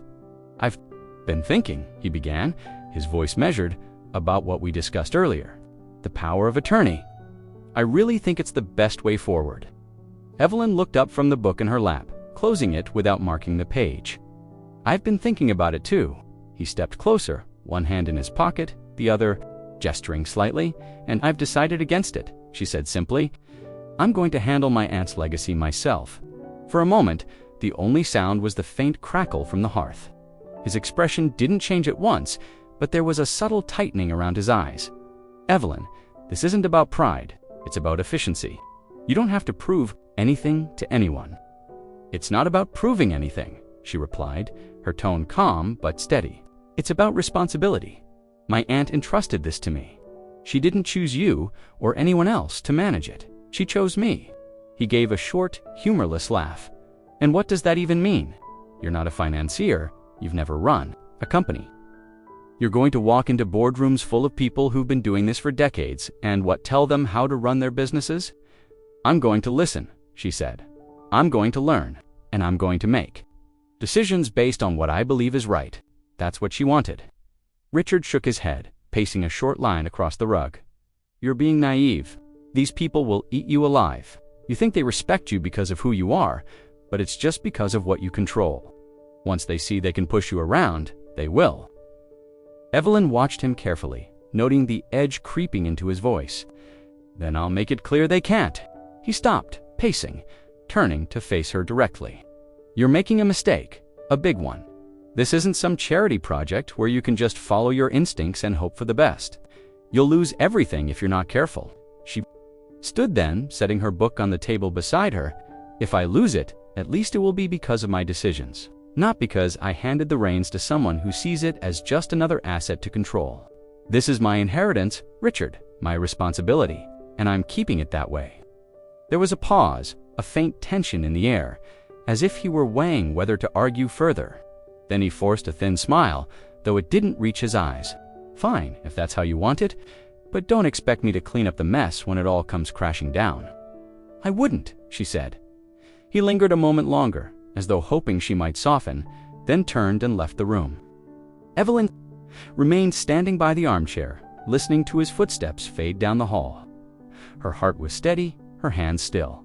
She knew this wasn't the end of it men, like Richard didn't simply let go when they saw something slipping from their grasp. But she also knew that saying no now, clearly and without hesitation, was the first step in making sure her aunt's legacy stayed exactly where it belonged. She picked her book back up, reopened it to the place she thought she had been, and let the fire burn low. The news didn't come from Evelyn's attorney or the board, but from the business section of the morning paper. Richard had taken it from the doorstep as usual, flipping through it over his coffee at the kitchen table. The sound of the pages stilling was what drew Evelyn's attention, an abrupt pause in the steady rustle that told her something had caught him off guard. He lowered the paper slowly, his eyes fixed on her with an expression she hadn't seen before. Not quite anger, not quite disbelief, something between the two, sharpened by the weight of realization. "You didn't think to mention this?" he asked, his voice low. Evelyn looked up from her tea. "Mention what?" Wordlessly, he slid the folded paper across the table, toward her, tapping the headline with one finger. The black letters were stark against the page. Whitford Carraway, now majority shareholder in Strathmore Industries. Beneath it, a smaller subheading noted the implications: new voting power, potential strategic shifts, and the disruption this posed to the existing market balance. Strathmore Industries was not just any company. It was one of Richard's fiercest competitors, a long-standing rival that had beaten his bids on contracts more than once and had a reputation for outmaneuvering him in key markets.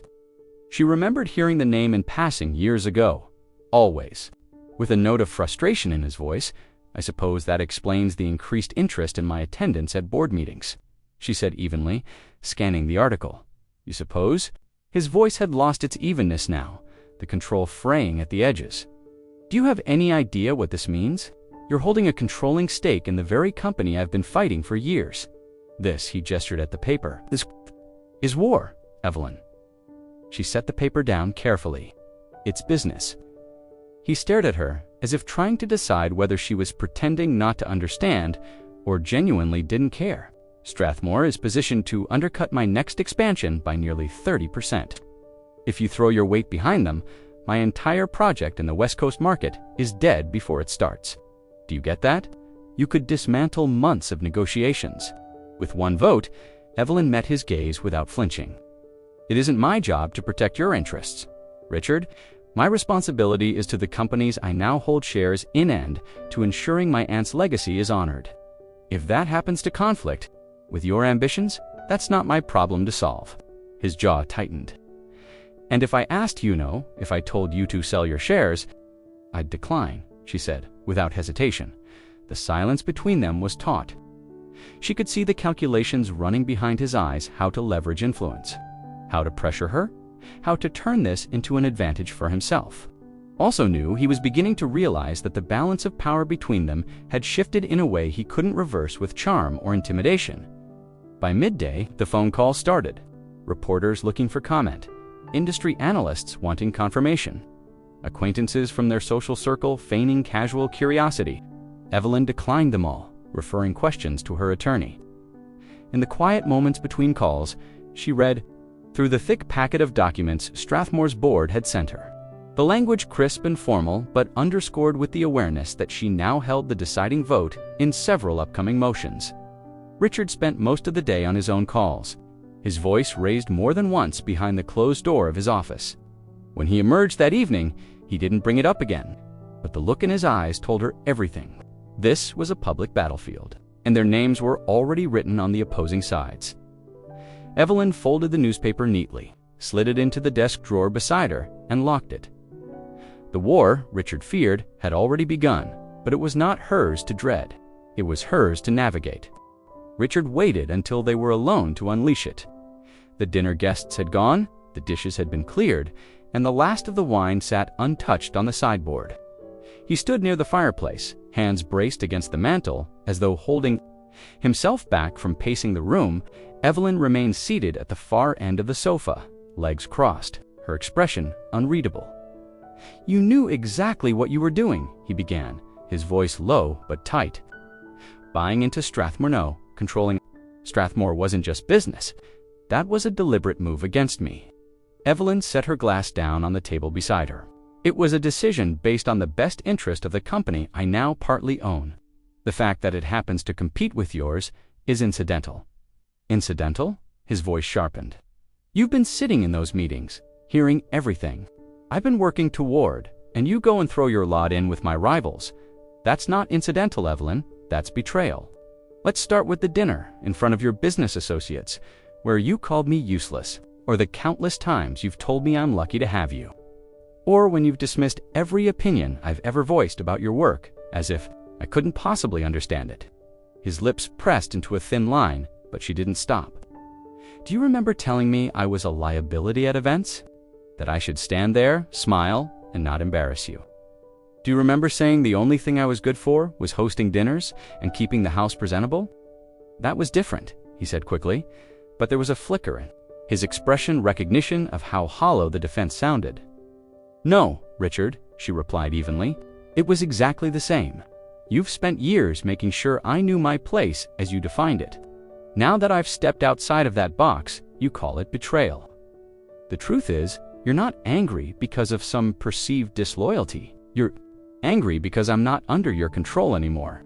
He straightened, his hands dropping from the mantel. Control.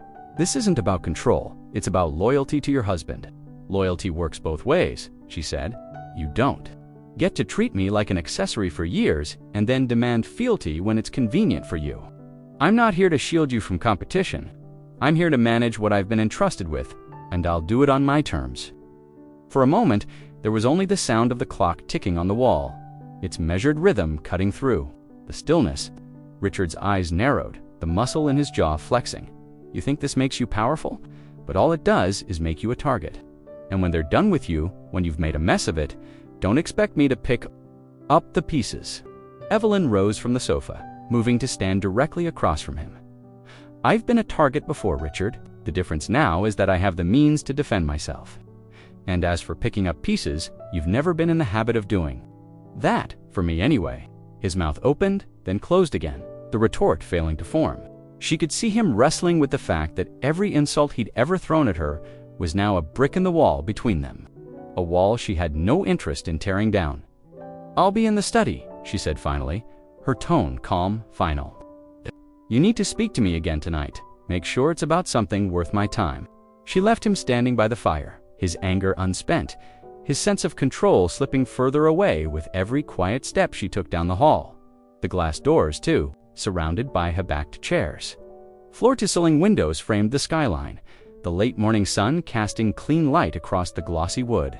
Picked up again, heads turned, some curious, some cautious, but more than a few faces lit with recognition. She had been briefed by the company's corporate liaison on the structure of the meeting, but still, she expected to be treated as a polite formality. New shareholder with a majority stake, yes, but with no real history in their world. Instead, the welcome began almost immediately. Mrs. Whitford Carraway, the CEO, a lean man named Leonard Harlow, rose from his seat to shake her hand. His grip was firm, his smile genuine. We're honored to have you here. I hope the city hasn't treated you too roughly this morning. Not at all, Evelyn replied, taking the seat he indicated at his right. Around the table, introductions followed department heads, legal counsel, senior strategists each, offering her a nod or handshake, each clearly aware of who she was. Some even made a point of mentioning her aunt, speaking of Margaret with respect, as if she had been a quiet but notable force in the company's history. As the meeting began, Evelyn listened more than she spoke, letting the rhythm of the conversation settle around her. She took notes, not just on the agenda items, but on the subtle cues between the executives, the deference shown to certain voices. The way others leaned in when Harlow addressed them, it was a dance, measured and practiced, and she understood, quickly, that her presence had shifted the tempo when the financial report was presented. The CFO directed part of his commentary toward her, explaining certain figures in detail. That our diversification strategy over the last 5 years has allowed us to weather market volatility. This was something your aunt supported strongly when she was on the advisory committee. Evelyn glanced at the figures, then at the faces around the table.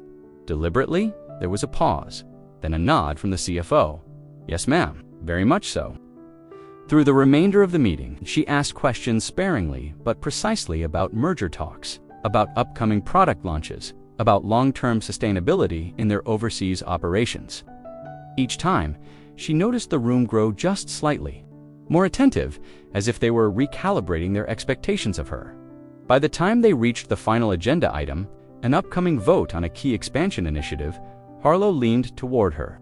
"We'd value your thoughts on this, Mrs. Whitford Carraway. Your position will carry significant weight." Evelyn considered the proposal, recalling notes from the thick packet she'd reviewed the night before. She spoke with quiet confidence, outlining both the strengths and the potential pitfalls she saw, and suggested a minor amendment to mitigate risk. The General Counsel nodded in agreement, and several board members murmured approval. When the meeting adjourned, executives approached her individually, one to thank her for her input, another to offer lunch to discuss a subsidiary's future, and yet another to share a personal story about working with her aunt decades earlier. As she left the building, she was aware of the subtle but unmistakable shift. These were not polite courtesies offered to a figurehead. These were overtures. To someone they now considered a partner, Evelyn knew Richard would hear about it soon enough, through the same network of whispers that carried every scrap of corporate gossip. For now, she walked out into the crisp air, knowing that the balance of power in more than one boardroom had begun to tilt and that she was no longer just a name on a shareholder list. She was a presence. The discovery came on a quiet afternoon, long after most of the estate had been catalogued and the rooms had lost their air of mystery. Evelyn had been working in the study, sorting through the last of the boxes Mrs. Cole had set aside for Heighton. Margaret had kept tucked away in the attic, wrapped in brown paper and tied with string. The papers inside were mostly mundane: old receipts, faded photographs, brittle ledgers from decades ago. It wasn't until she reached the bottom of the final box that she noticed the envelope. It was smaller than the others, thick with folded pages, the paper yellowed at the edges. Her name was written across the front in an elegant, looping script she recognized from the other notes Margaret had left. Beneath her name was a single line: "To be opened when you are ready." She sat back in the chair, the envelope resting in her hands. For a moment, she hesitated, feeling the weight of the words. Ready for what? To learn more about her aunt's past? To take on something she hadn't yet imagined? Breaking the seal, she unfolded the letter. Margaret's voice came through in the first line, formal but steady, the way she must have spoken when she wanted her words to be taken seriously. "Evelyn, if you are reading this, it means you have chosen to step into the responsibilities I left for you. I cannot tell you what to do with them, only why I could not do it myself." The pages that followed painted a picture Evelyn had only glimpsed in fragments. Margaret wrote of the family business, of being pushed aside when she challenged decisions she believed were unethical, of watching as her contributions were erased from records and her position quietly eliminated. She spoke of the years afterward building her own investments quietly, with no one to answer to but herself, using the very skills her family had dismissed. Then came the request. What was denied to me was the chance to shape something lasting. I was told to stand aside, while others built their vision, one I could not support. I ask you, Evelyn, to use what I have left you to build what you believe should exist. Do not be afraid to disrupt what is comfortable. Do not let fear of opposition keep you silent. You have already seen what happens when you let others decide your place. Margaret's words were unflinching, but not bitter. They carried a certain calm, as if she had made peace with the fact that she would never see the change herself. But woven between the lines was an urgency of belief that Evelyn could and must carry it forward. If you succeed, it will not matter that they tried to erase me. If you fail, let it be because you pursued something worth failing for. That is the only way you will ever be free of them. Evelyn read the letter twice, then a third time, each pass drawing her deeper into its intent. Margaret hadn't been speaking only of the family. She had been speaking of any force, any system, that sought to keep a person in their assigned role. She folded the pages carefully and slid them back into the envelope, then placed it in the top drawer of the desk, where she kept the most important documents. Sitting there in the quiet of the study, she thought of the boardroom she had just entered, of the subtle shift in the executive's eyes when she spoke. She thought of Richard, still trying to box her in, and of the rival company whose direction she now had the power to influence. Margaret's request was not a burden, it was a map.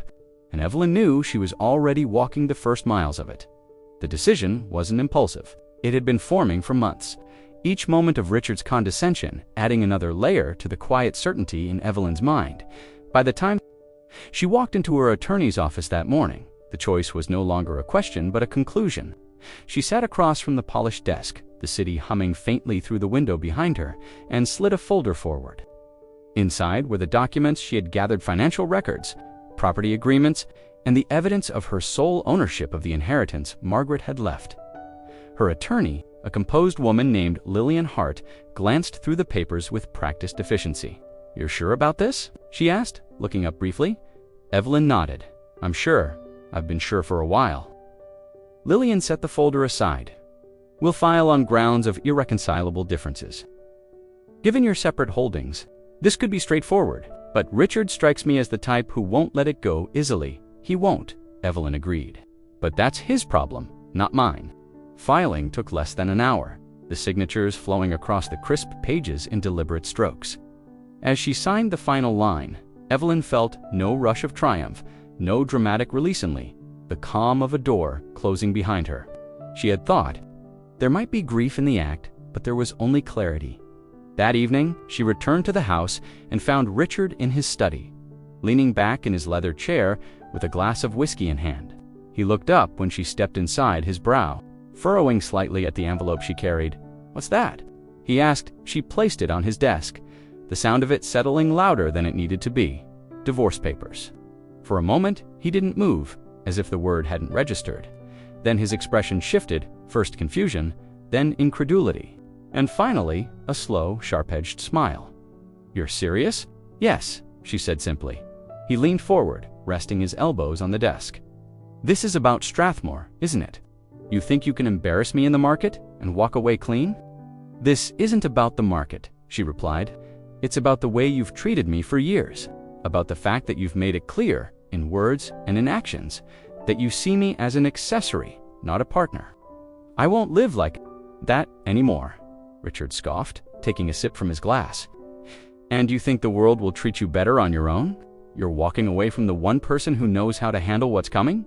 "I'm walking away from the one person who's been holding me back," she said, her voice even. "And I don't need you to handle what's coming. I can handle it myself." He stared at her, weighing whether to argue or laugh. Finally, he set the glass down with a sharp click. "You'll regret this."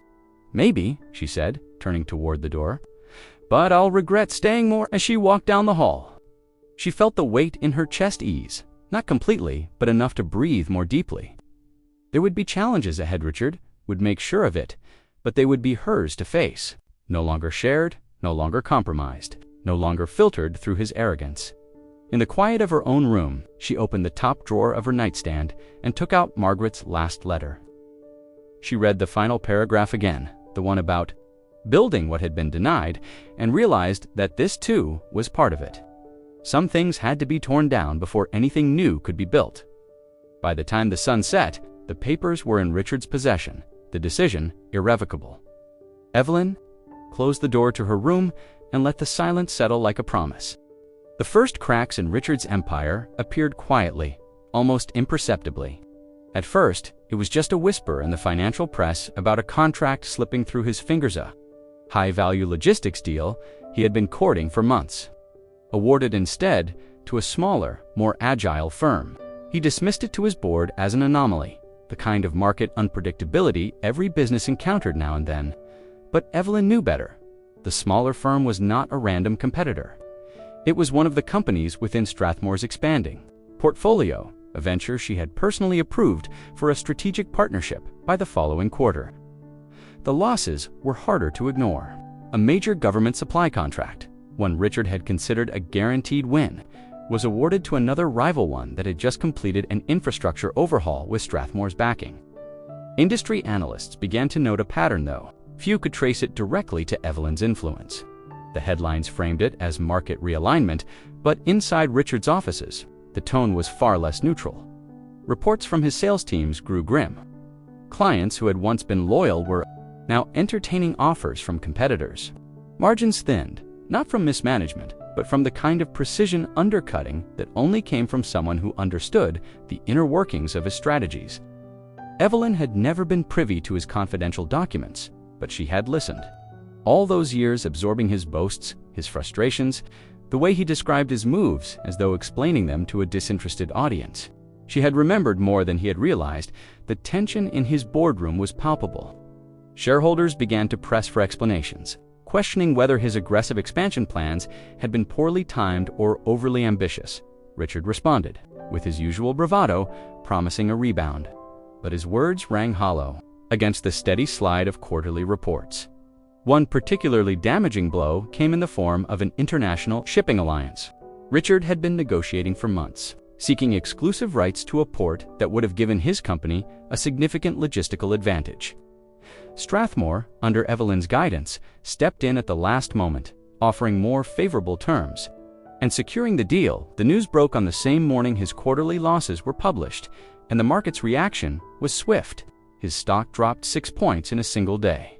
For Evelyn, it wasn't about revenge, it was about growth.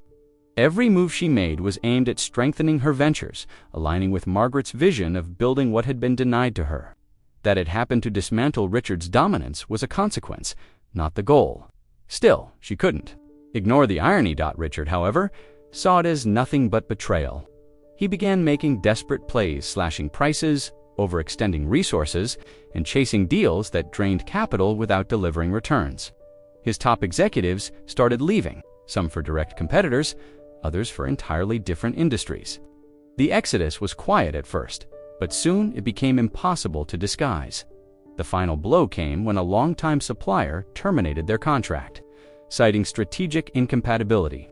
The supplier had been with Richard's company since its earliest days, but Evelyn knew they had grown weary of his increasingly volatile leadership. She had met with them months earlier, offering a place in Strathmore's network, a place they eventually accepted by the end of the fiscal year. Richard's company had posted its first annual loss in over a decade. Investors were restless. The board was restless, and Richard himself was fraying at the edges. The man who had once stood at the center of every deal now found himself reacting rather than leading. His strategies reduced to damage control. From a distance, Evelyn watched the unraveling. She didn't gloat. She didn't need to. Richard's downfall wasn't a spectacle to her. It was simply the inevitable result of arrogance colliding with its limits. And as his world contracted, hers continued to expand, shaped not by his shadow but by the light she had claimed for herself. The work began in the slow, deliberate way that all lasting things do. Evelyn stood at the edge of the gravel drive one early morning, the cool air scented with damp earth and old wood, watching as the first of the restoration crews arrived. The countryside estate had been still for decades, its beauty muted beneath layers of dust, peeling paint, and the creeping encroachment of time. Margaret had kept it in functional order, but it had never been more than a quiet refuge, tucked away from the world that had rejected her. Now Evelyn intended to give it a different fate. The initial assessment from the preservation architects had been clear. The bones of the place were strong.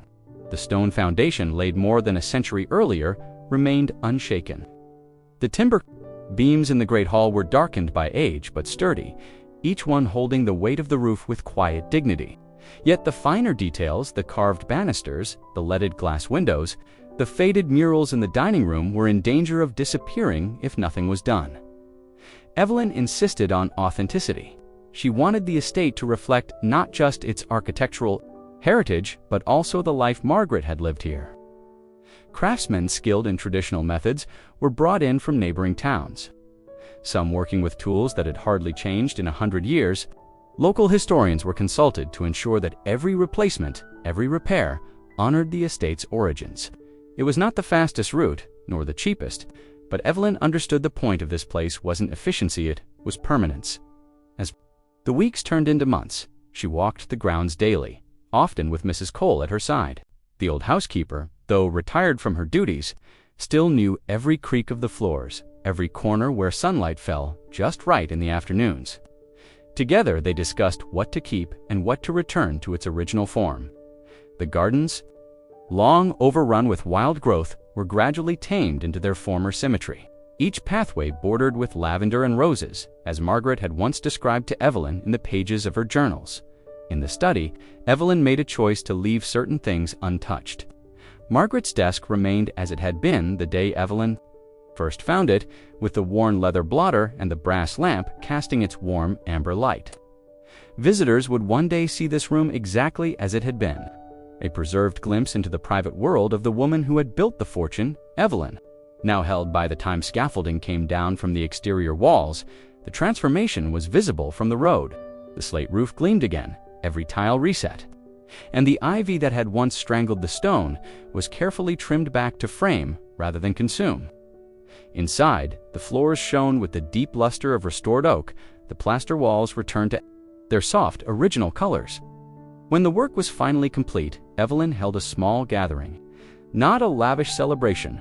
Margaret would not have wanted that, but an opening for the local community, the Historical Society, and the people whose hands had brought the estate back to life. She led them through the rooms, explaining the significance of each restored detail. Sharing pieces of Margaret's story without turning it into a spectacle, the estate was officially registered as a historical preservation site that same month. It would remain open to visitors seasonally, its archives accessible to researchers, and its gardens free to walk in the warmer months. Evelyn established a foundation in her aunt's name to ensure its upkeep long after she was gone. Standing on the front steps that evening, as the last of the guests drifted down the drive, Evelyn looked at the house with a sense of quiet satisfaction. This was no longer a place hidden away out of necessity. It was open, enduring, and anchored in the truth of its history. Margaret had wanted her to build what had been denied. This, Evelyn thought, was only the beginning. The afternoon sun was soft that day, filtered through a thin veil of clouds that made the air feel warmer than it was. Rows of wooden chairs had been arranged on the lawn in front of the estate, facing a small platform set just beneath the grand oak that had stood there for over a century. Guests had gathered, neighbors from the nearby villages, members of the Historical Society, local journalists, and the craftsmen whose work had restored the house to its former glory. Evelyn stood, just off to the side, waiting for the murmured conversations to settle. She had never been fond of public speaking, but this moment wasn't about her comfort. It was about the house behind her, the woman who had kept it alive in solitude, and the future it would now serve. When the quiet spread across the audience, she stepped up to the podium. Her hands rested lightly on either side of the wood. She took a moment to look out at the faces before her, then turned slightly so the estate stood in view behind her, its slate roof gleaming, its windows bright with fresh glass. "This house," she began, her voice steady, "has been standing. For generations, it has seen prosperity, it has seen neglect, and it has seen years of quiet endurance. It is more than stone, and timber it is a record of the choices made by those who came before us." She let the words settle before continuing. "My Aunt Margaret was one of those people. Many of you may know her only by name, or perhaps not at all. She lived here for decades, largely out of the public eye, not because she wanted to hide, but because she had been pushed aside. She was told her voice was not needed in the family's work, that her ideas were better left unheard, so she made a different choice. She kept this place alive, piece by piece, and she built something in her own way, on her own terms." The crowd was silent, their attention fixed on her. Evelyn felt the weight of their focus, but pressed on. "When I inherited this estate, I also inherited her vision, not written in blueprints or contracts, but in the quiet persistence with which she carried herself. She taught me, without saying it outright, that respect is not given simply because someone holds power. It is earned by how you treat others, by whether you keep your word, by whether you stand by the things you believe are right, even when they are inconvenient or unpopular." Her gaze moved over the rows of chairs, catching the eyes of the local workers who had spent months sanding, polishing, and repairing every inch of the house. "This restoration is not mine alone. It belongs to everyone who has worked here, to everyone who chose to preserve rather than replace, to everyone who understood that history deserves to be protected. What you see today is proof that time and neglect do not have to be the end of a story." She paused, her fingers tightening slightly on the podium. "This estate will remain open to the public, not just as a piece of architecture, but as a reminder of what perseverance can accomplish." It will serve as a place for learning, for community, and for remembering that legacy is not about what you own, but about what you choose to leave behind. Margaret was denied her place at the table in her time. With this, I hope to give her a place that cannot be taken away. A faint breeze stirred the branches of the oak above her as she stepped back from the microphone. For a moment, there was no sound at all, then the audience rose in quiet applause, not loud or showy, but deep and sustained. Evelyn inclined her head slightly, accepting it not for herself, but for the woman whose story was now anchored to the house in a way that would outlast them both. As the guests began to mingle and explore the restored rooms, Evelyn stood for a while longer, the house behind her and the voices of the living carrying across the lawn. This was what Margaret had meant by building what had been denied. This was respect made permanent. The evening light filtered through the tall windows of the study, casting a warm amber glow across the polished wood of the desk. The room smelled faintly of old paper and beeswax polish, the kind of scent that carried both history and care. Evelyn sat in the high-backed chair, her hands resting lightly on the armrests, the leather creaking softly beneath her. Outside, the land stretched toward the horizon, rolling fields edged with stone walls. The gardens she had brought back to life, the winding path that led to the main gate, all of it was hers now, in name and in truth. The house was quiet. The last of the day's visitors had gone hours earlier, and the staff had retired to their quarters. In that stillness, she could hear the faint rustle of leaves in the evening breeze and the occasional creak of the old beams above. It was not an empty silence, but a full one, a silence that held peace, not absence. On the desk before her, Margaret's ledger lay open to the last page. Not the financial ledger she had first found in the locked drawer, but the smaller, more personal one, her aunt's journal. The handwriting was neat, almost delicate, yet firm in its strokes. Evelyn read the final line again, the words she had nearly memorized. What is taken in one lifetime can be restored in another, if someone is willing to try. Her eyes drifted toward the corner of the desk where Richard's last letter sat unopened. He had sent it weeks ago, shortly after the divorce was finalized. The envelope thick with whatever arguments or accusations he thought might change her mind. She had no intention of reading it. His name, once heavy with presence in her life, had become something distant, like the sound of a voice heard from another room, a voice she no longer needed to answer. The phone on the desk was silent. No urgent calls, no demands for her attention, no sharp tone cutting into her thoughts. That was perhaps the greatest change of all. The absence of his interruptions left space for her own ideas to breathe, for decisions to be made without someone second-guessing them before they were spoken. She leaned back slightly, her gaze moving to the shelves that lined the walls.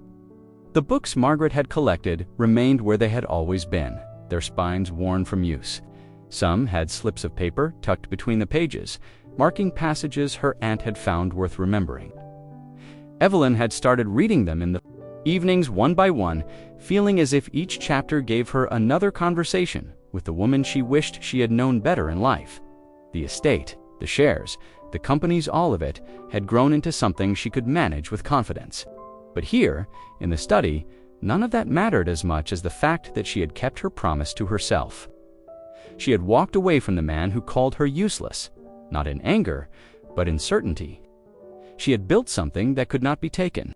From her, as the sun dipped lower, the view outside softened into gold and shadow. Evelyn reached for the lamp on the desk, its warm light spilling over the journal, the grain of the wood, and her folded hands. She stayed there for a long time, not needing to do anything, not needing to be anywhere else.